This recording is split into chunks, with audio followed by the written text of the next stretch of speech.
Welcome to Business Mastery with Dawn Kennedy, your quick under 45-minute dose of expert insights and strategies to make a positive impact on your business and life. Let's get started. Hello, and welcome to this episode of the Business Mastery Podcast. Today, we are going to be talking about what it really looks like to move from a business practitioner into that CEO role, to move from the founder to somebody who is actually running a company that is durable and sustainable. So I have Adrienne on here. We are going to be talking all the things, and we talked briefly before we started recording. We're going to go into some of the messy, so stay tuned. We are going to talk about the things that may be hiding behind the corners that you didn't know you also needed to address. So is that pretty accurate? I would say so, yes. Okay. Can you tell everyone who you are and who you serve? Yeah, wonderful. My name's Adrienne Wilkerson. Like you said, I am the CEO and co-founder of Beacon Media and Marketing. We actually started in Anchorage, Alaska in 2012, and we've expanded. Now we work with clients all over North America. We've got staff scattered across all 4 time zones, which is always a fun challenge. And we specialize in the mental and behavioral health arena. So about 80% or so of our business is there in the mental and behavioral health space. Nice. All right. So you started back in 2012, Anchorage, Alaska. Not exactly the biggest hot spot for developing a business. So let's just start there. What did your first couple of years look like? Were you just a solo practitioner? Did you have just a couple of people maybe contracting? Yeah, that's a fantastic question. To answer that, I'm going to go back all the way to 2001, which is when I started my first company. And so it was just me for the first, I don't want to say about 6, 7 years. And then I started hiring on some graphic designers and started growing. And then I watched the whole industry start to shift. Social media wasn't going anywhere, just like the internet wasn't going anywhere. And so I realized marketing was going to change. And the way that we did graphic design was gonna need to change too. And so me and, like I said, my 2 or 3 designers, we ended up merging businesses with a social media marketing business, and that's when we launched Beacon Media and Marketing in 2012. So when we launched that company, I think there was 5 of us, I believe, when we merged and launched that. So but it was crazy. I mean, there was a wild west at that time in digital marketing, and so my co-founder at the time, who's since transitioned out, but at that time, she and I would literally learn how to do digital marketing at night and teach our staff during the day. I mean, it was that raw because it was so new. Nobody knew how to even do digital marketing, much less run a digital marketing agency. Yeah, the Wild West, definitely. And then around that time frame, 2012, we had macroeconomic things and all that stuff, and it changed again in 2020. But Right. you went from a practitioner who was doing all the things Yes. to merging with another business and teaching yourself kind of at night sort of what was going on in the world so that you could obviously Mhm. guide the ship. It's Yeah. very difficult to turn a Titanic. So I think being a smaller company probably made that a little easier. Mhm. But you had to immediately start to develop this identity shift as well. And I definitely want to talk about, when did you go from, the founder and teaching your team and doing those things to you realize that my role is really rapidly changing beyond just staying on trends for our industry. Mhm. What was the identity shift? I think it came in phases. I mean, I would like to say there was a pivotal moment.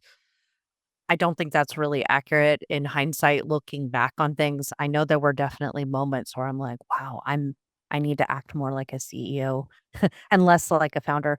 But it definitely was phases. And so one of the first ones was as we merged and grew bigger, I had to shift from being one of the primary designers to being an art director and creative director.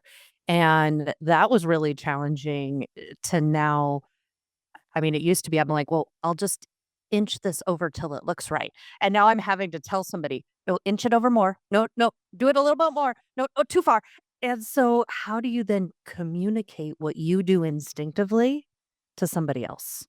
in a way that then translates to them. And I think what I learned during that time of having to give creative direction to somebody else for something that I had done myself for almost, well, I want to say 10, 12 years at that point. Right.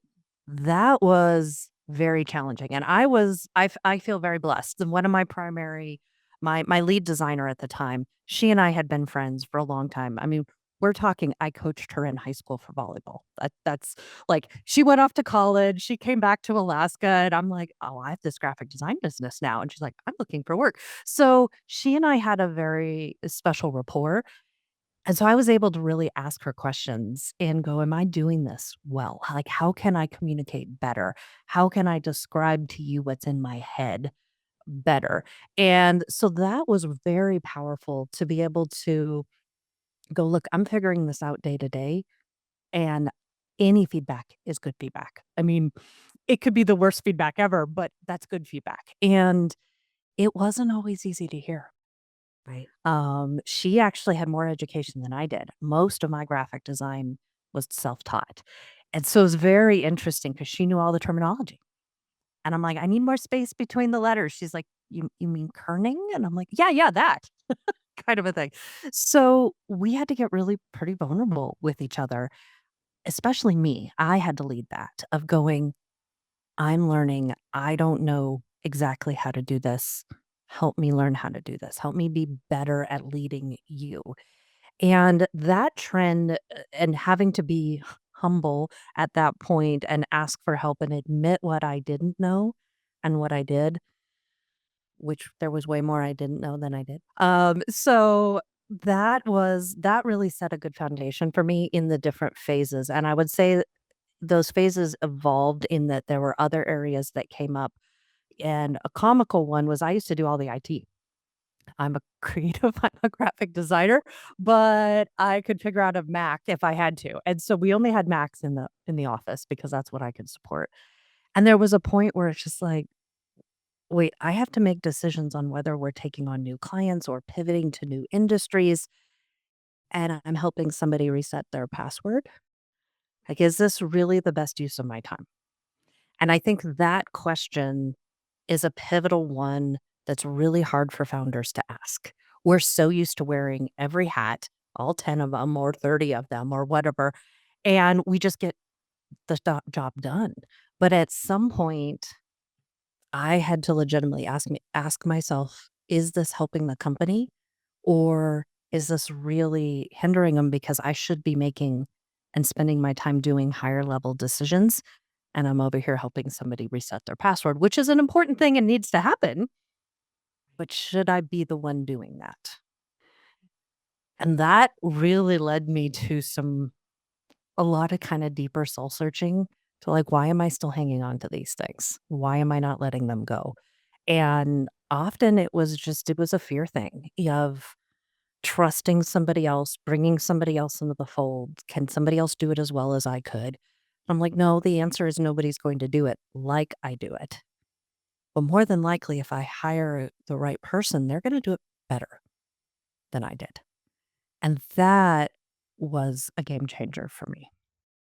Yeah, so we need to talk about this is kind of getting around those dark corners, if you will, as a leader. I want to say that at kind of this hierarchical view of how we scale, if we were to take the internet version, not saying we should, but it's a matter of you add to your team, you delegate the task, you find the people who are better than you, right? It's very, very easy to go step by step by step and be like, well, you can scale, you can grow capacity, you can have this, you can have that. And I hear this over and over again, and it's, well, my job is just the cultural piece, or I'm supposed to develop the culture in the business. Whereas you came across the very first vulnerable question, which is, how do I get it out of my head? How do I get out of the expert's purse and Mhm. give a knowledge transfer that translates and communicates Mhm. not just what you need to do, but how we do it here? Right. And if it's, you and it's intuitive to you because you've been doing it that way all along, I think that is definitely challenging. But to your point, when you said, is this the best use of my time? I wonder how many founders stop and ask that particular question in the middle of doing something instead of saying something like, oh, I don't know if I can take on one more thing. And instead of Mhm. doing that sort of analysis that you did, So when you decided what was the best use of your time inside those phases, can you remember sort of what you got rid of first and what you felt comfortable getting rid of, and then what you Mhm. really struggled to get rid of? Because again, behind the scenes, behind this idea of practitioner to CEO, it's like, oh, Mhm. no, no, no, you can download a checklist. It's like, no, I don't Yeah. think you can. No, it doesn't really exist. Mine was really messy and all over the place, and I feel like I gave things away and then took them back. Or and Okay. so I'm working with a group now called Strategic Coach. They're an executive coaching group, and they had a tool that I wish I had had back then. And so they had like 4 quadrants. They had you break out and do a list of everything that you do. Oh my gosh, that was so exhausting. It was just like, I mean, I literally had to pull up my calendar and I'm just like, what do I do every day? Because usually it's I respond to fires. Whatever fire there is, that's where I'm at.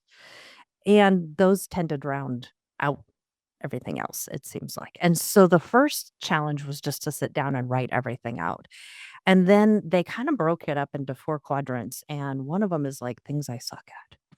That's my paraphrase. But it's like things I just don't do. Yeah. I hate doing them. They suck the life out of me.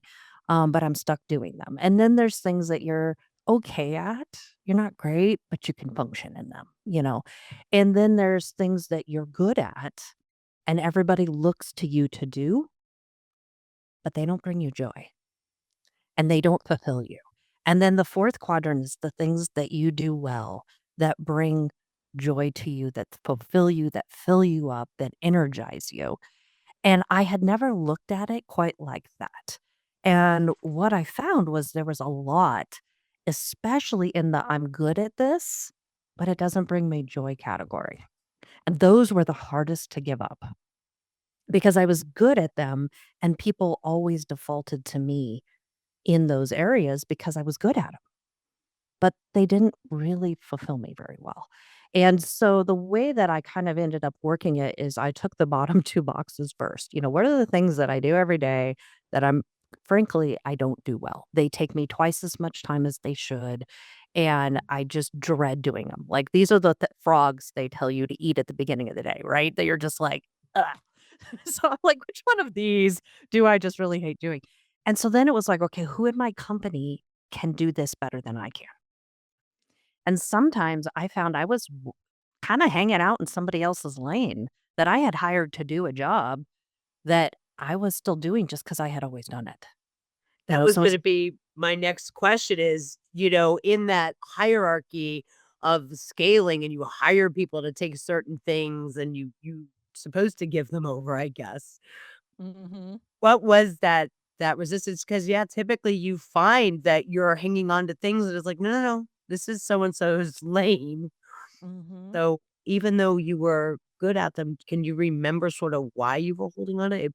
Was it a trust thing or was it just a I need to keep my finger in that maybe just a little bit. What do you remember as far as that moment where you realized, "Oh, I'm doing so and so's work." Yeah. There were a couple of different factors, I would say, maybe 3. Some of it was fear, of handing it over to somebody and them not doing it the way I wanted it done or not doing it as well as I could have done.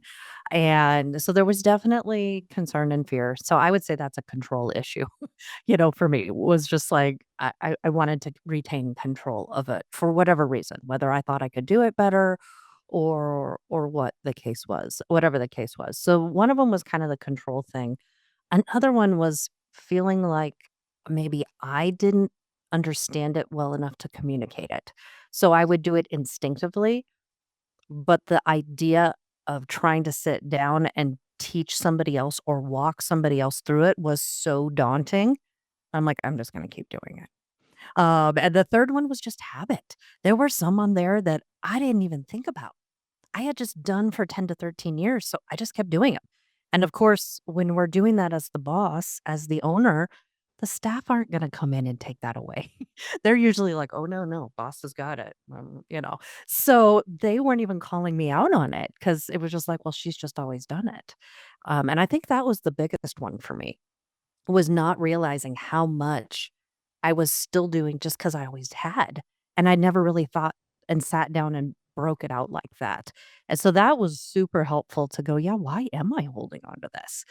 Or some of them like, what is the barrier to stopping me? Which was your question. What's the barrier to stopping me to handing this off? Do we not have a system for it? Can we build a system for it?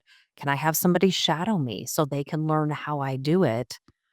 And then I think the biggest challenge that actually strategic coach helped me with is to let go of the idea that somebody else had to do it like I did and go, no, give them the goal. Give them what you want to accomplish with this, and then let them figure out their own way to do it. Because if you hired the right people, they'll probably do it better.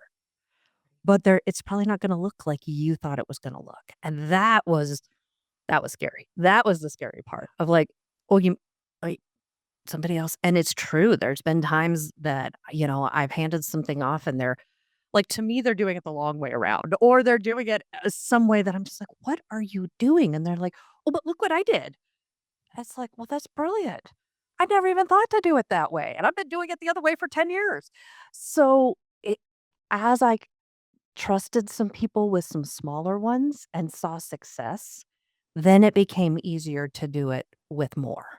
And so that was part of my pathway through it was taking a few, like, if they screw this up royally, it might sting, but it's not gonna hurt the company, necessarily. We'll have to pivot, we'll have to do whatever. And so that I could start to let go of a little easier, and then that there was success in that, and so I can kinda do so it became a process as opposed to a, "One day I'm gonna do this with everything." Right. I think that would have been a disaster, at least for me.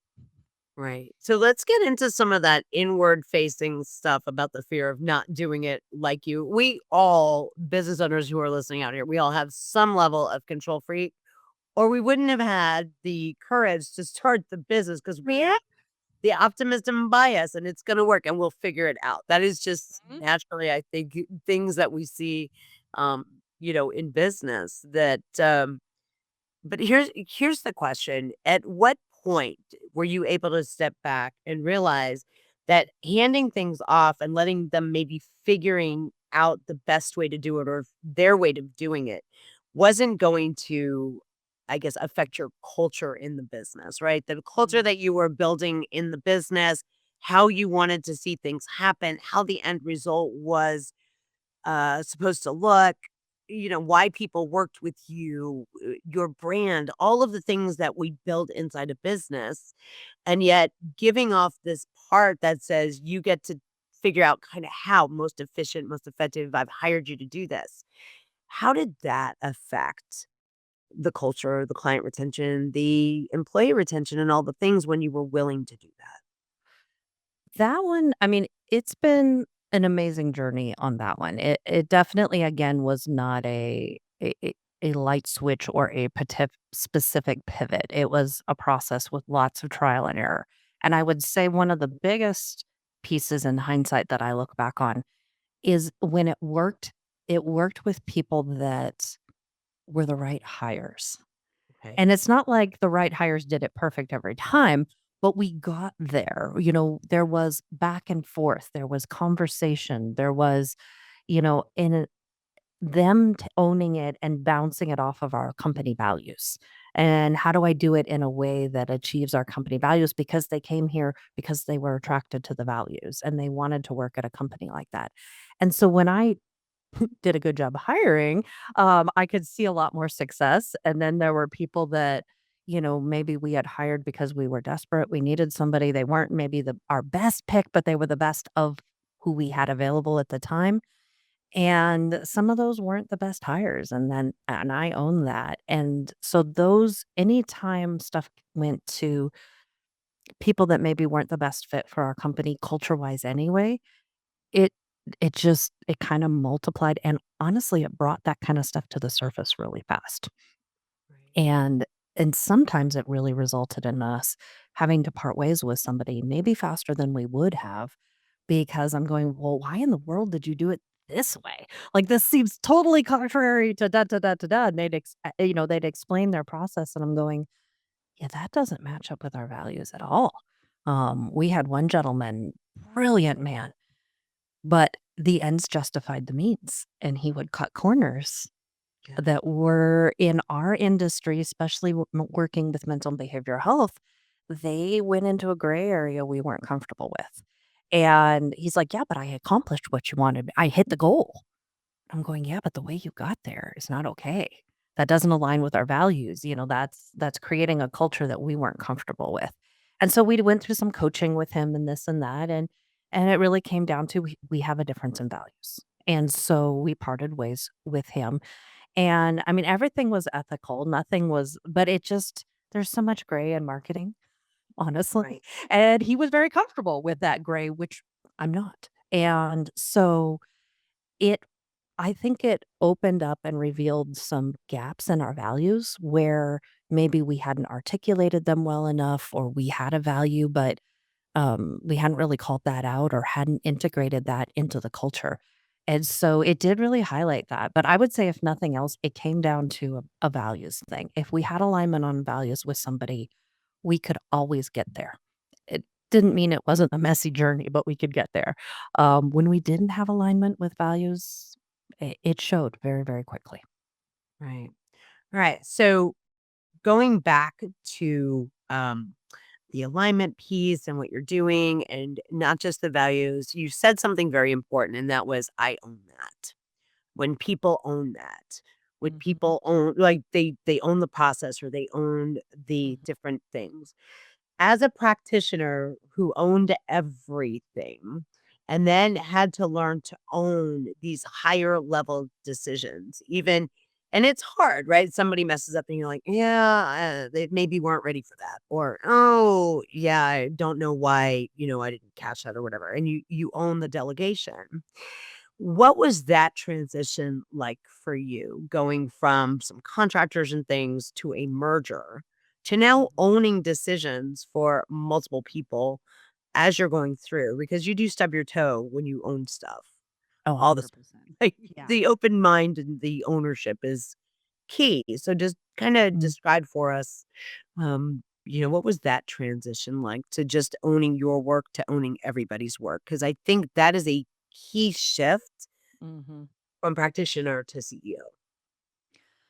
Well, I'll admit, I've always been the one to over-own everybody else's stuff. Okay. Everybody wanted to be on my group in high school or elementary or whatever for a project because it was going to be perfect, and if they weren't gonna get their stuff done, I was gonna do it for them because I wanted a good grade. So, I've always kinda tended to maybe over-own stuff in some areas, but, um I really credit my father a lot in some of this area because, you know, he one time told me, this was actually high school. I was yearbook editor in chief and newspaper editor in chief, and if there was a leadership role, I was gonna try for it and usually got it. So I remember one time after this really big deadline, we had a yearbook and newspaper deadline back to back, absolutely crazy. Me managing 2 different teams, to get this deadline across the finish line, and different content, different just everything, but, just tons, and I'm exhausted, and, we made it, all this kinda stuff, and my dad, knowing me, and my dad's a therapist, by the way, as well as an entrepreneur, and so he looked at me and he's like, "Well, that's great. You got it across the finish line. Congrats." And I'm thinking, "Oh, no. I know that tone of voice. What's coming next?" And he's like, "But how many of your team did you get across the finish line with you?" Right. Are you dragging that carcass behind you? Right. Right, Right. and he's like, "If it's just you crossing that finish line," he's like, "Congrats, but you're not leading.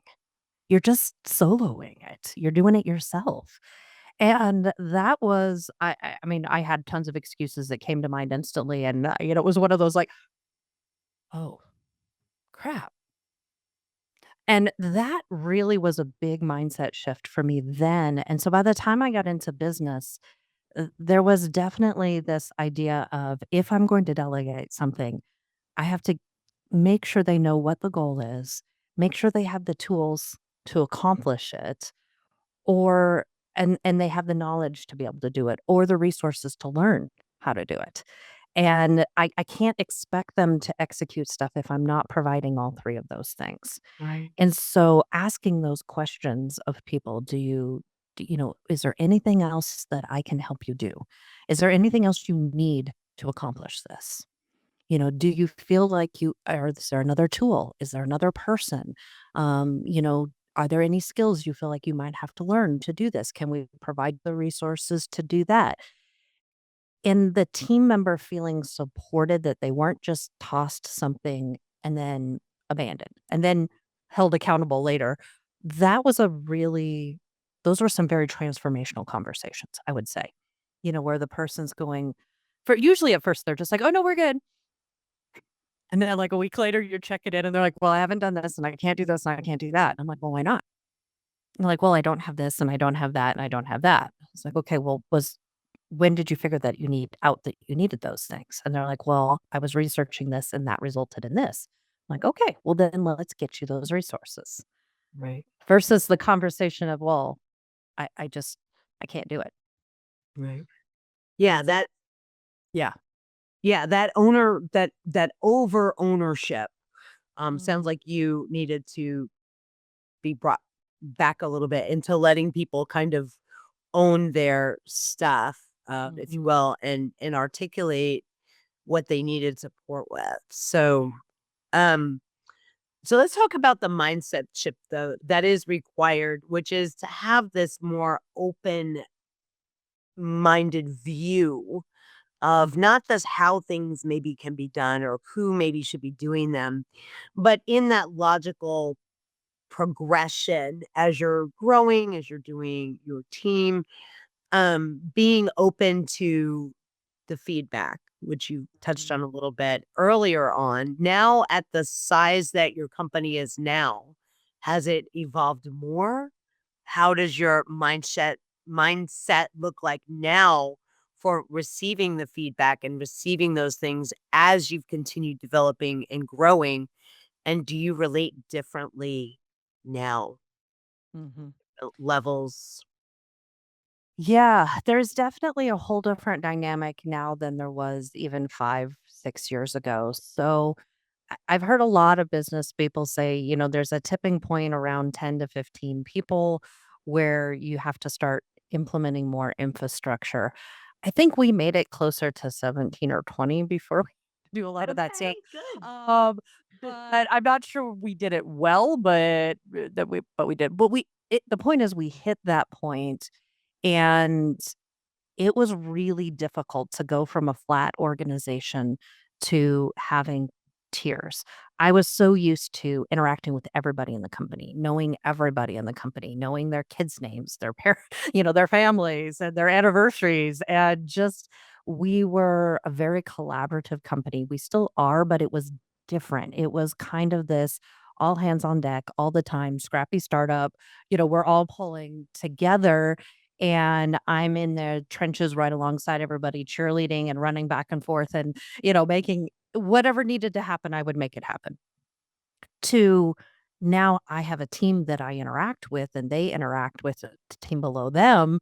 And I still have the final say on all new hires, but I'm only doing one culture interview where I used to do most of the process. And after they come on, there's people now that I might talk to, once a week kind of a thing, at our company huddles, and I'm not interacting with on a day-to-day basis, which is weird for me because of where we came from. But as the company made that transition, what I started looking for was who in my company is already owning things? Who do I not have to push to own things? Who's looking to take on more responsibility? Who's taking that initiative to do it, to bring ideas forward? And this might sound funny, but who's got the courage to give me the hard feedback? Right. And those were the people then that we started to really invest in leadership coaching, invest in me just spending time with them and passing on that cultural thing. This is why we do it this way. This is what we've gone through. These are the lessons that we've learned that have caused us to do it this way. Now, if you can find a better way, great. But you got to know the context and the why first. And so the people that really dove into that with me and would ask more questions. Like, those are the people that we ended up raising up to kind of our middle tier leadership. And it hasn't always been perfect. It's been messy. There's some we promoted we shouldn't have. And we've had to walk through that process with them. But it's been really amazing, honestly, to have a smaller team to interact with because we had definitely gotten to the point where I felt like I was getting pulled too many directions. I couldn't keep up. I couldn't give everybody the time they needed. And I felt like I was letting everybody down all the time. And so now I feel like I've got a core team that I can really invest in and I trust to bring me into another situation when it's needed. And so when I am coming in, I'm way more focused and way more able to invest, I feel like, in that situation and in that employee, even if I don't get to talk to them every day.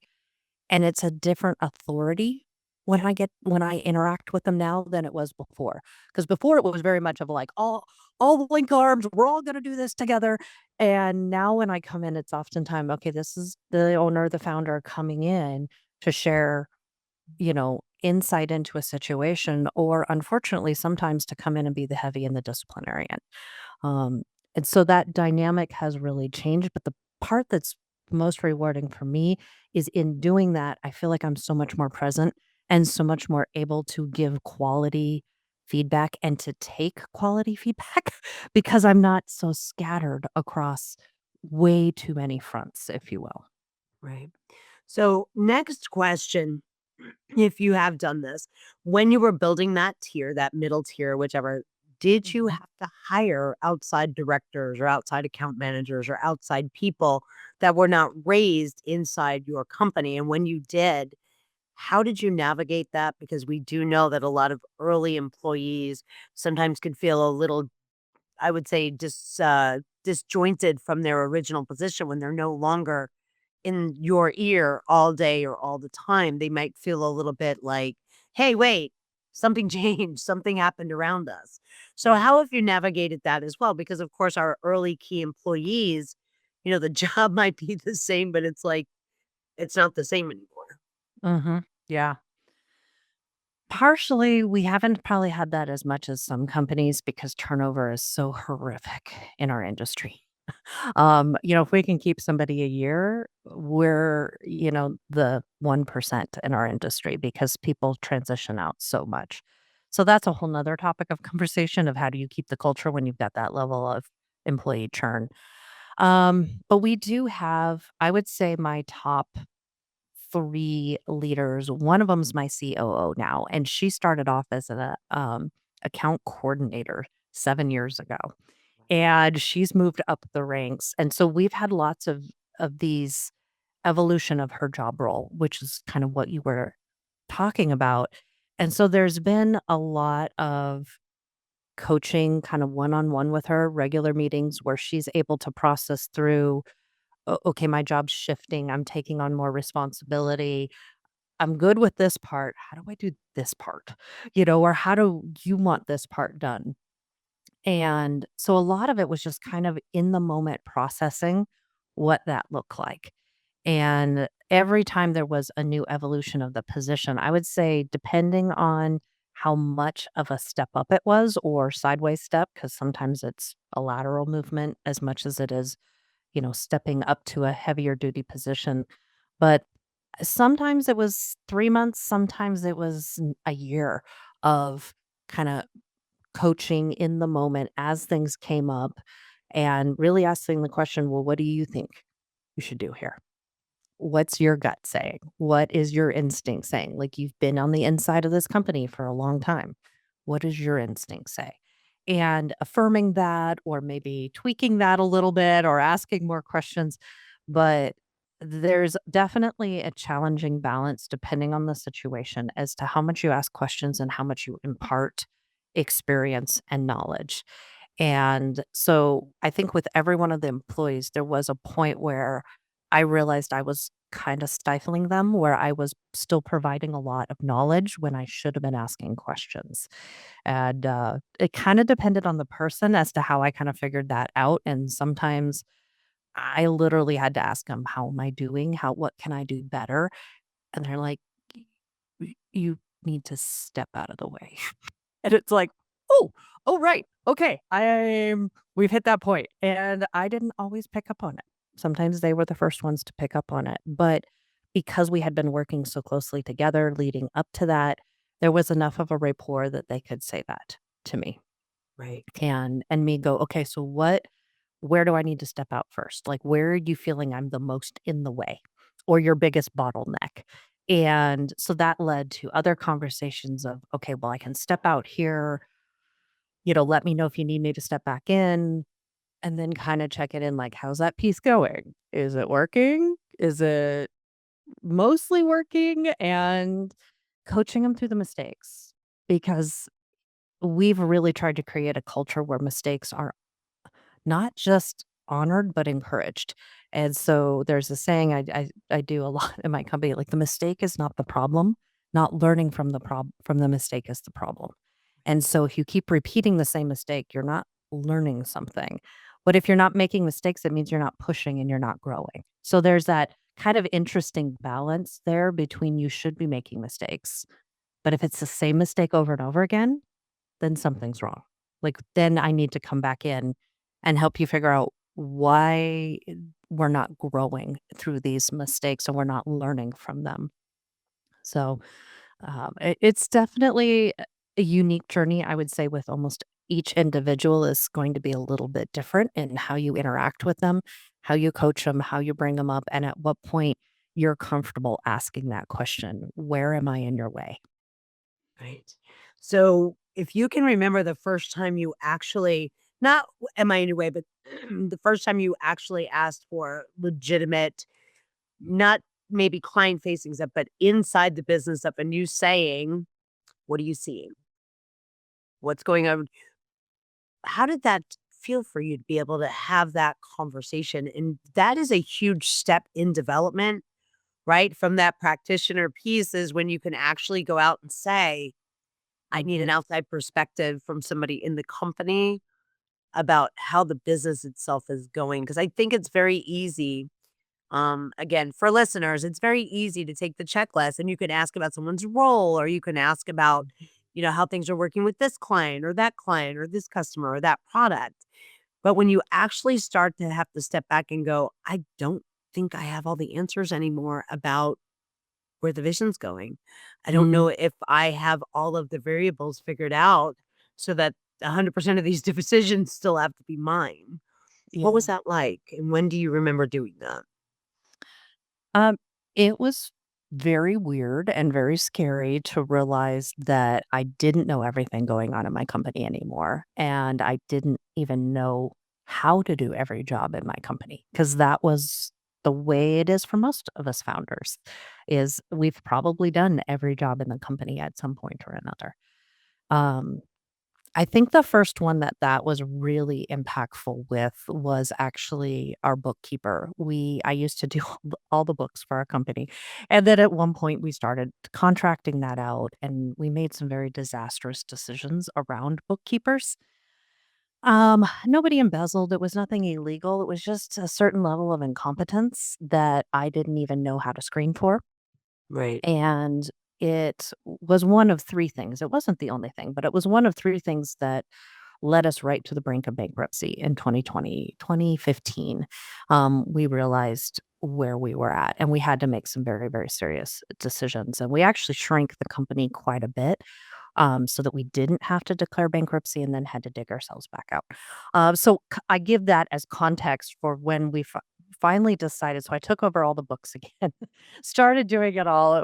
And then it was very intense when I realized I couldn't do the books anymore. We'd gotten too big. I couldn't keep up with it. I needed to hire somebody in for it. It was terrifying because last time it, it was a disaster. And so I'm like, how do I not repeat that? Now, by that point, was more experienced. I knew better what worked and what didn't with those others. But I ended up hiring somebody that I had a very, very long relationship with and trusted very, very deeply. And they were one of the first ones that was actually able, probably because we had such a background outside of the business prior to the business, where they were able to kind of go, "You're now in my way." And, it was this point of I realized I was asking them questions about our books, about our transactions, about our vendors, because they were doing so much of it that I wasn't in the day-to-day anymore. And it was equal parts freeing and terrifying. It was a moment of like, "Oh, this is actually working. This is the way it's supposed to be. This is actually happening." But at the same time, like, oh, that's kind of like that gut moment when you're standing on the high dive getting ready to jump off and you're just like, "Oh, am I really can I really do this?" But that moment of like, "Wow, all this is happening without me having to spend time doing it." And it's happening well, and there's mistakes, and we're working through them. But it was equal parts terrifying and really freeing at the same time. And I think a lot of times as founders, we have that pivotal moment of do we lean into the fear and take things back over, or do we lean into the freedom and embrace that? And I mean, I knew which way I was going to go, but there was a moment of feeling like I was standing right in that why in the road, if you will, because I did have to trust this person and go, okay, they are doing things right. And there is a lot going on positive. I can keep trusting them with more stuff. We're not repeating the mistakes that we made before. But that one was probably one of the most impactful because there was so much trauma, if you will, around what had happened before with our previous, bookkeepers that we had contracted with. Right. Yeah, it's a huge moment, when you are, like you said, standing there and you're like, "This is so freeing, and is it gonna work?" It's like, Right. Yes. so amazing. Alright, where can everyone find you, connect with you, maybe stalk you on social a little bit, Yeah, kind of watch what you're absolutely. doing? Yeah, I'm on all those social media channels. LinkedIn's probably my predominant one that I'm on. So you can find me at Adrienne Wilkerson on LinkedIn. You can also find my company, Beacon Media and Marketing, on all the social media channels, as well as at our website at beaconmm.com. But I'm always happy to geek out on leadership and marketing and AI and any of those. So, yes, I'd love to have any conversations around that. Amazing. So we're gonna put all those links down inside the show notes in the video description. If you find us when it launches or even 2 years after, you can connect with Adrian and, this is such a great conversation because I do think we spend a lot of time, and I'm guilty of it too. I like a checklist as much as everybody else does, but learning to kind of sit in that discomfort and Mhm. learning the whole mindset piece. I mean, let's talk about just right now. We'll close up with this. Is it still evolving? Is it still something that you see yourself having to work through, but it's faster and easier now than it was? Or are you still finding those moments where you're like, hang on, it's time to go to Mexico for a week with a margarita and I'll come back and make a decision, right? I think it's both. It's always evolving. And, I had a conversation with my COO maybe about a year ago, and she's just like, man, when does like having to fire people or discipline people, this has got to get easier, right? And I'm like, I hope it never gets easier. Because that means we've lost a part of our culture and a part of our soul. If it gets easy to fire somebody, if it gets easy to. And so there's a certain part there that I think should always be a challenge. It should not be something that happens lightly. But I will say that the lessons do build on themselves.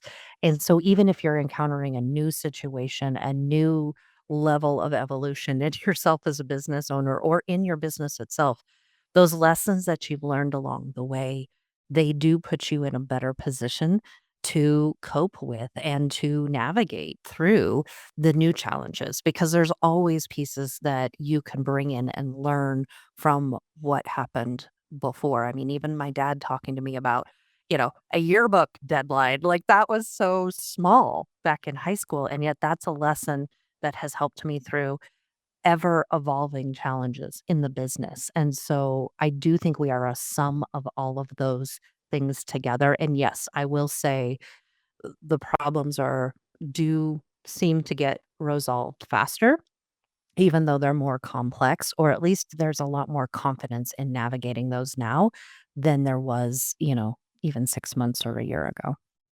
Yeah, I think that's the key is as that confidence builds, you're able to even be a stronger leader because you don't waver as much. So Mhm. beautifully said. Well, thank you so much for this important conversation. Yeah, thank you so much for having me. It was an absolute joy. All right. Thank you. We'll talk to y'all next time on the next episode of the Business Mastery Podcast. Take care. Thank you so much for listening to this episode of the Business Mastery Podcast. If you want to learn more about me, you can go to DawnKKennedy.com, and you can now check us out on YouTube as well as, of course, any of your favorite platforms that host podcasts. Take care.